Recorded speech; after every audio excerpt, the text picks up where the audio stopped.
오늘 우리에게 주시는 하나님의 말씀은 요한복음 12장 36절에서부터 45절까지 말씀입니다.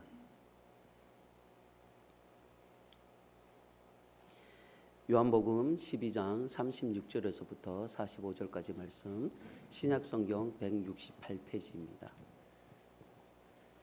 한 절씩 교독합니다. 너희에게 아직 빛이 있을 동안에 빛을 믿으라. 그리하면 빛의 아들이 되리라.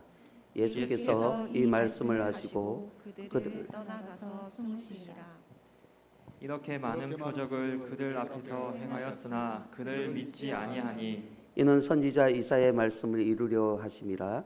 이르되 주여 우리에게서 들은 바를 누가 믿었으며 주의 팔이 누구에게 나타났나이까 하였더라. 그들이 능히 믿지 못한 것은 이 때문이니 곧 이사야가 다시 일렀으되 그들의 눈을 멀게 하시고 그들의 마음을 완고하게 하셨으니 이는 그들로 하여금 눈으로 보고 마음으로 깨닫고 돌이켜 내게 고침을 받지 못하게 하려 함이라 하였음이더라. 이사야가 이렇게 말한 것은 주의 영광을 보고 눈을 가리켜 말한 것이라. 그러나 관리 중에도 그를 믿는 자가 많되 바리새인들 때문에 드러나게 말하지 못하니 이는 출교를 당할까 두려워함이라. 그들은 사람의 영광을 하나님의 영광보다 더 사랑하였더라. 예수께서 외쳐 이르시되 나를 믿는 자는 나를 믿는 것이 아니요 나를 보내신 이를 믿는 것이며 나를 보는 자는 나를 보내신 이를 보는 것이니라. 아멘. 이 시간 담임 목사님 나오셔서 구원을 닫으시는 하나님이라는 말씀으로 선포하실 때 많은 은혜 받으시길 바랍니다.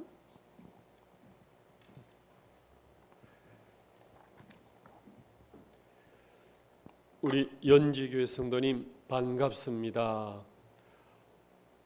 코로나가 더욱더 지금 기승을 부려가지고 지금 7,000명 단위로 올라가고 여러분 활동이나 숨 쉴 틈 없이 쪼고 이렇게 압박해오고 있는 상황 가운데 있습니다. 이런 중에도 지금 명절이 다가오고 있어요. 오늘 예배드린 우리 모든 연지교회 성도님 가운데 그 가정과 직장 가운데 하나님의 큰 은혜와 복이 넘쳐나시기를 주의 이름으로 축복합니다.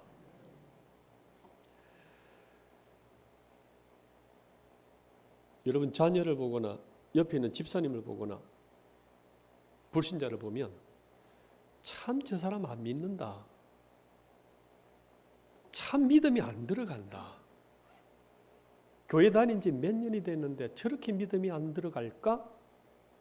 이런 의아심을 주는 사람들이 들어 나타납니다. 안타깝지요. 그런데 오늘 본문에 보시게 되면 예수님께서 그런 믿음을 내가 안 준다. 예수님 믿고 구원받는 것을 내가 닫아버린다. 이런 뉘앙스의 모습으로 말씀하고 있습니다. 내가 너희들이 죄에서 고침받고 재앙에서 고침받고 질병에서 고침받는 걸 내가 닫아버린다.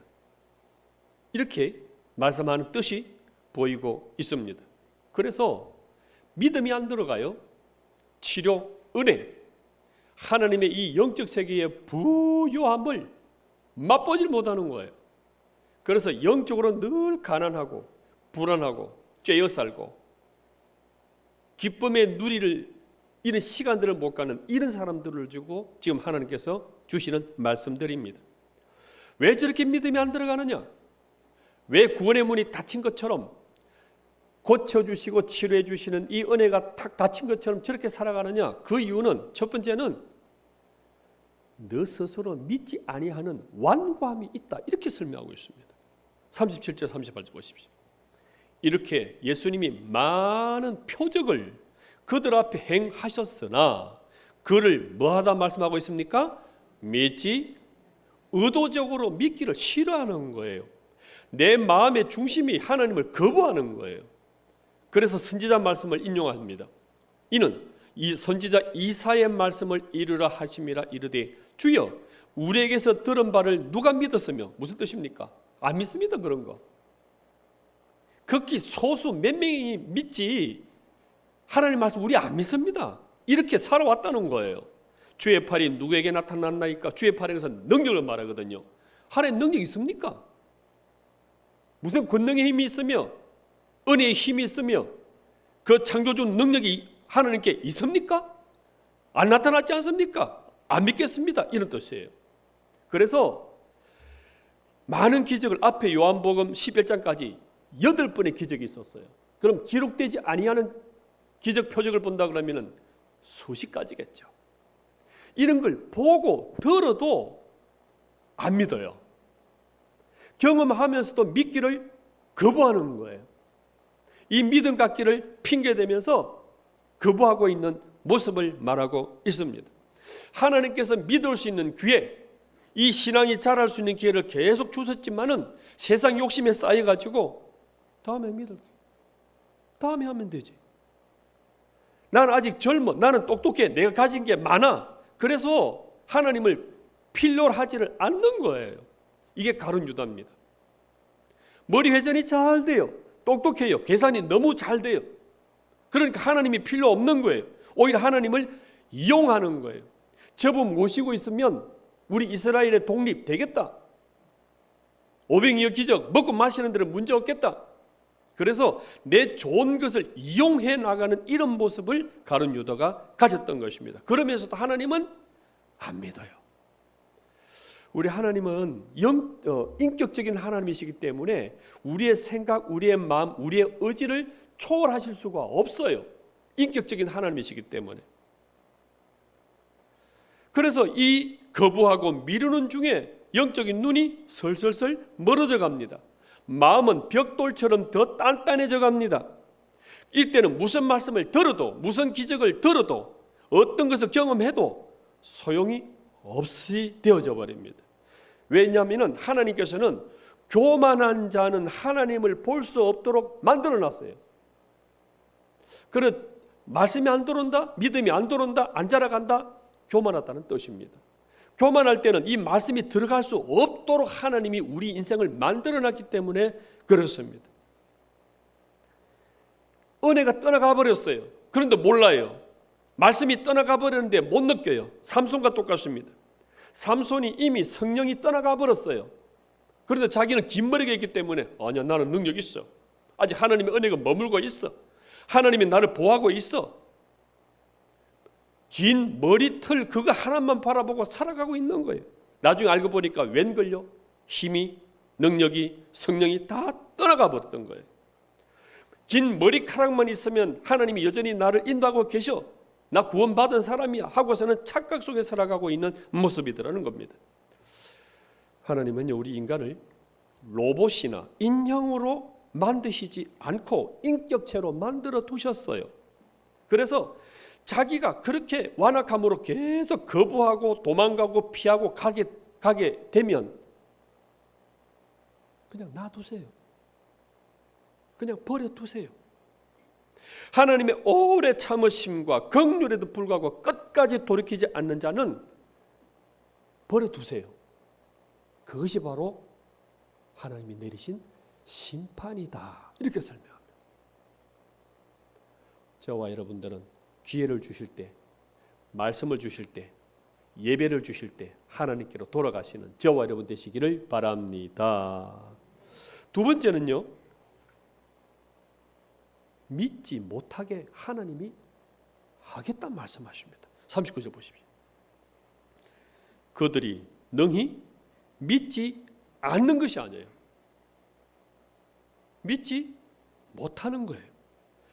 믿고 싶어도 안 되는 때가 온다는 거예요. 하고 싶어도 안 되는 때가 온다는 거예요.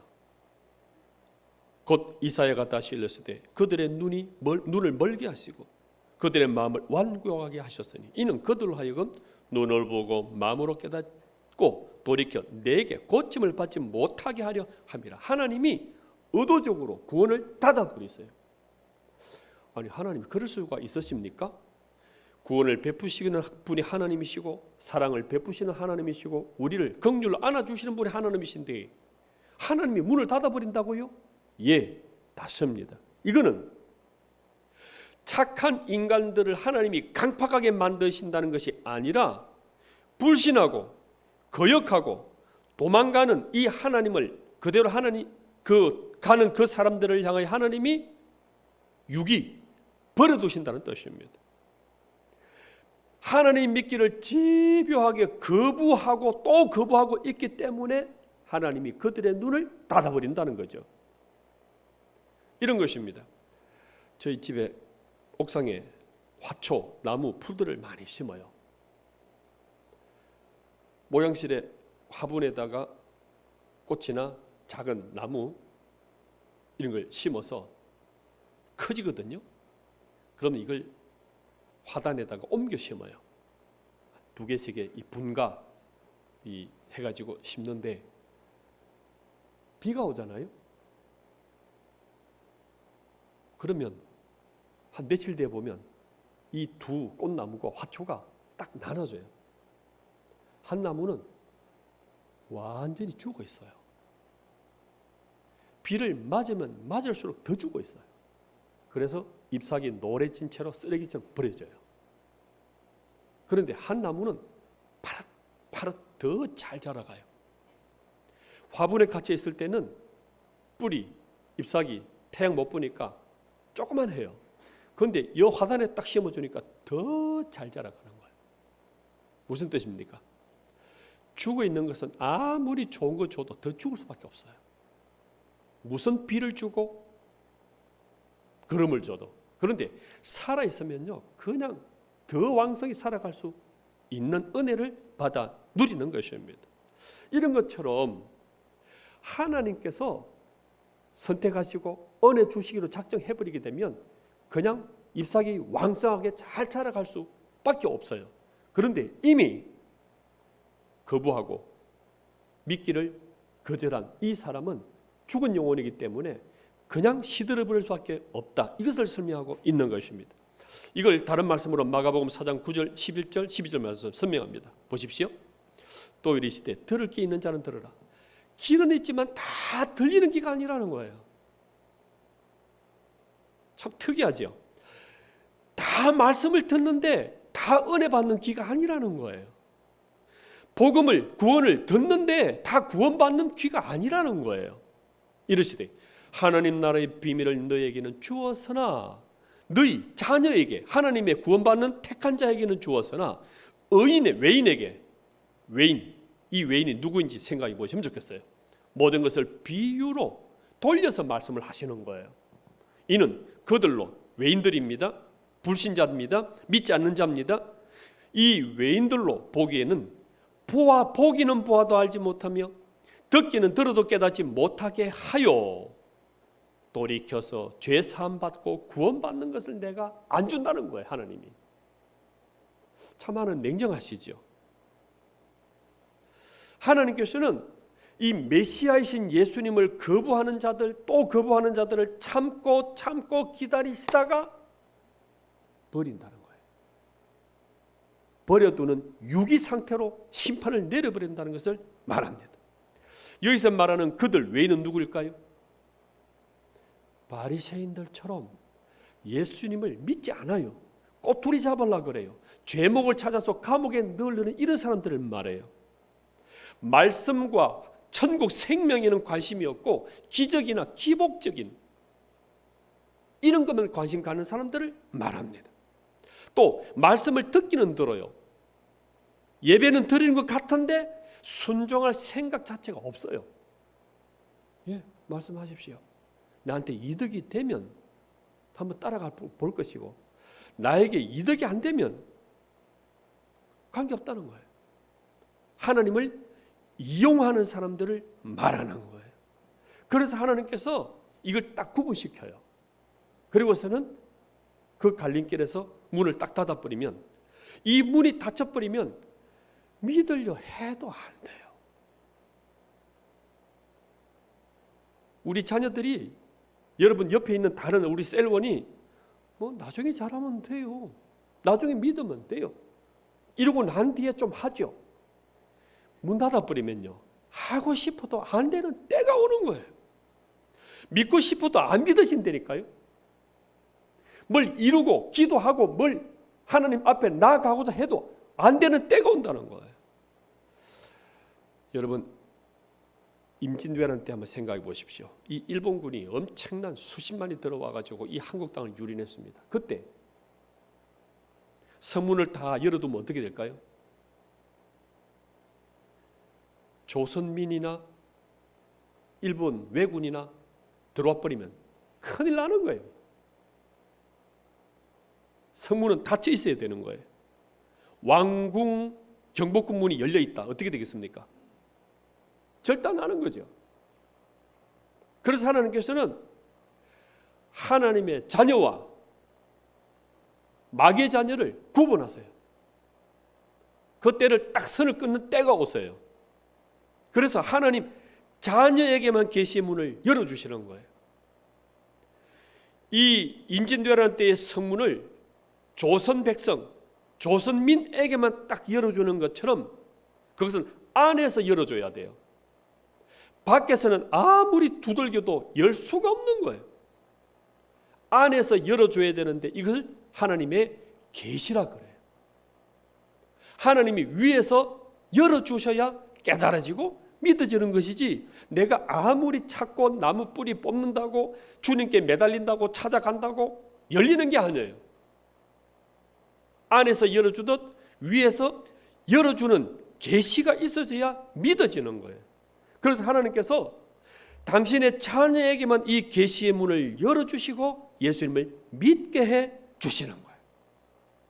말씀을 통해서, 예배를 통해서 천국의 비밀 문들을 들어갔다 나왔다는 이 은혜, 특권을 우리 자녀들만 누린다는 사실을 믿으시기를 바랍니다. 그래서 이 복음을 믿는 것이 허락된 사람이 있고 허락되지 않은 사람이 있는 거예요. 이 허락되지 않은 사람은요, 믿고 싶어도 안 돼요. 재물이 있어도 안 되는 거예요. 머리가 똑똑해도 뛰어나도 안 돼요. 하나님을 알아가기도 어렵고 믿기도 어렵고 오직 하나님이 이 계시의 문을 열어주셔야만이 믿을 수 있는, 그렇게 된다는 것입니다. 그래서 이 복음이 지금 우리에게 주셨고 허락되어졌고 믿을 수 있다는 게 얼마나 큰 복인지를 아셔야 돼요. 창세기 6장에 보시게 되면 노아 홍수가 터지기 시작합니다. 이 노아가 120년간을 말씀 전가하면서 배를 제조합니다. 그런데 아무도 안 믿는 거예요. 비가 온 적이 없는데 홍수가 뭔데요?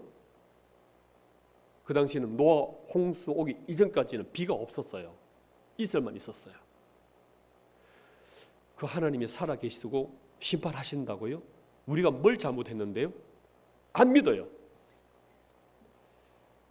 결국 홍수의 문이 열리고 동물들 노아의 자녀 해서 8명이 들어가서 문이 딱 닫히니까 그때 그냥 물이 다 쏟아져 버립니다. 그런데 바깥에서 아무리 두들겨도 그 구원의 문은, 은혜의 문은 안 열리는 거예요. 딱 닫혀서 그 누구도 열 수가 없는 거예요. 그 안에 들어가고 나서야 이 구원의 문이 얼마나 큰 건지, 이게 얼마나 큰 은혜인지를 그 안에서 감격하고 기뻐하고 춤추고 찬양할 수밖에 없는 거예요. 그래서 노아와 이 8명이 나중에 나왔을 때 생각해 보십시오. 딱 나오니까 문이 안 열려요. 이 방주에, 배에 문이 안 열려요. 왜요? 시체 더미가 쌓여 있는 거예요. 사람 시체, 동물 시체, 나무 그냥 쫙 쌓여 있었어. 그 사이를 간신히 문 열고 딱 나왔을 때, 야, 내가 하나님의 자녀라는 거, 내가 구원받은 백성이라는 이 감사, 이 감격이 얼마나 컸겠어요. 그래서 이 노아 방주에서 나온 사람들이 최초란 게 무엇입니까? 제사를 지내는 거예요.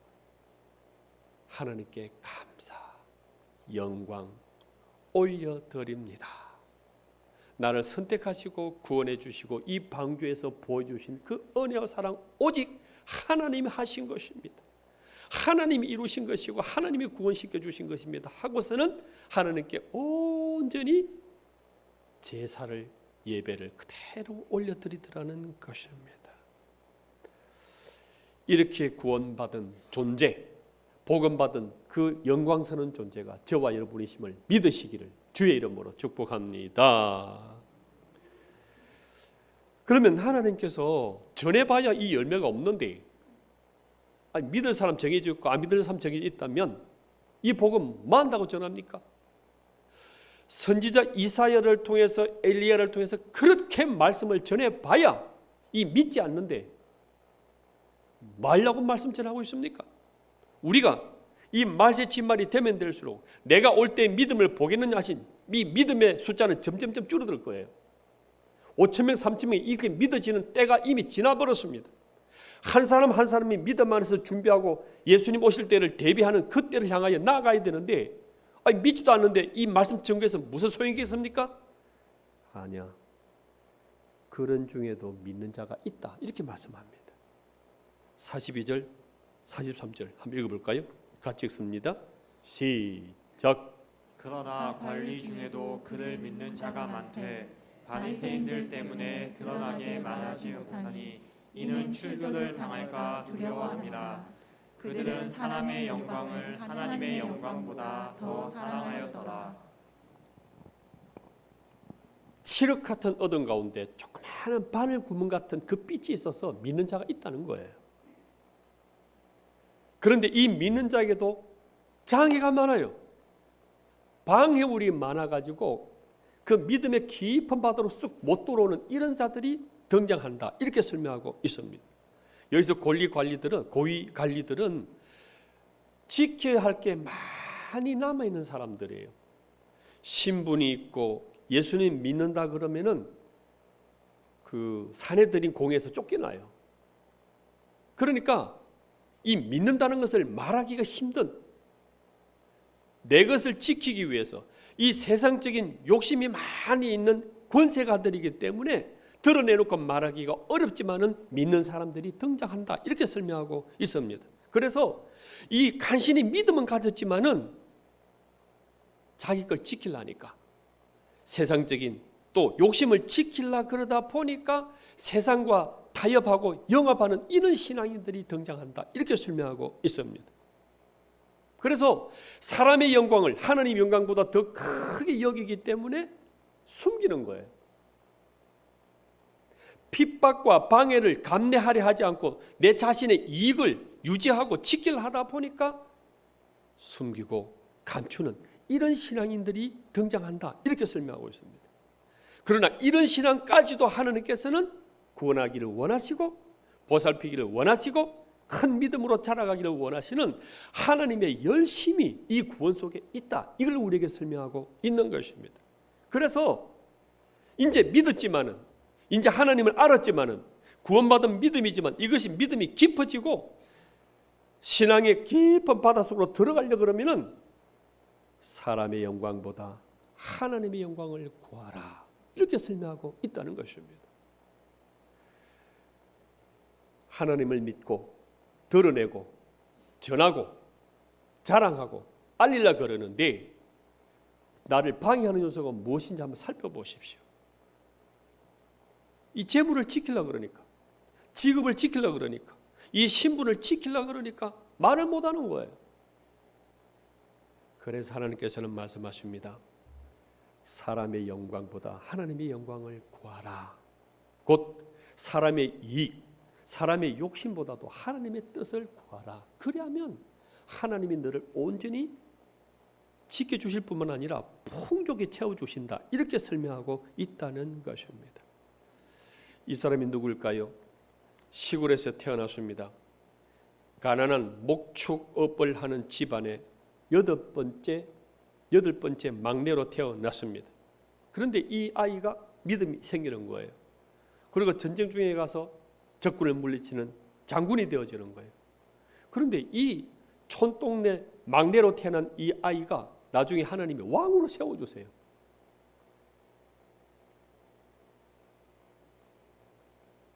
그리고선 이 나라를 통일시켜 나가는 위대한 성군 왕이 되어지는 거예요. 이게 너무 감개무량한 거예요. 이 8번째 막내를 왕으로까지 세우셔가지고 통일왕국으로 세우시고 하나님의 나라로 신정국가로 세워나간 이것이 너무 감사한 거예요. 이 사람이 바로 다윗 왕입니다. 그래서 왕궁의 안에 딱 들어가서 하나님 이 백성들을 어떻게 돌보고 이 국가를 어떻게 경영해 나갈까요? 생각하고 있는데 하나님의 언약궤는 오베데돔이라는 사람 촌동네에 버려져 있는 거예요.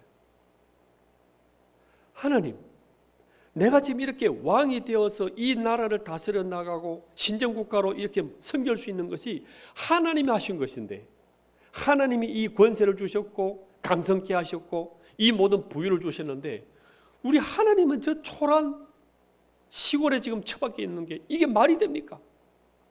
그래서 다윗은 그 언약궤를 이 시온성으로 가져오게 합니다.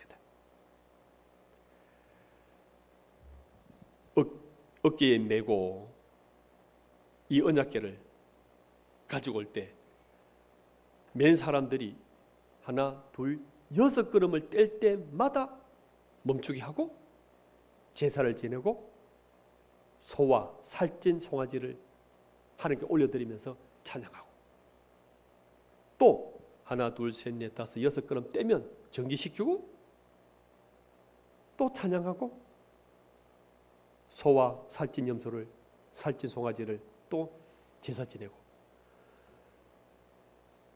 그렇게 하나님이 귀한 거예요.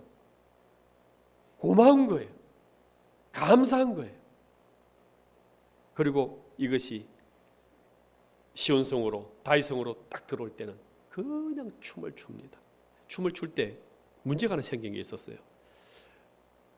사무엘 6장 14절 말씀 한번 읽어볼까요? 같이 읽습니다. 시작. 다윗이 여호와 앞에서 힘을 다하여 춤을 추는데 그때 다윗이 배 옷을 입었더라. 왕이 춤을 춘다는 게 참 힘들지 않습니까? 사장님이 춤을 추면서 직원들 앞에 선다는 게 참 어렵습니다. 대통령이 백성들이 보고 있는 그 앞에서 춤을 춘다는 거 참 힘듭니다. 그런데 이 다윗은요, 하나님의 그 영광이 너무 감사한 거예요.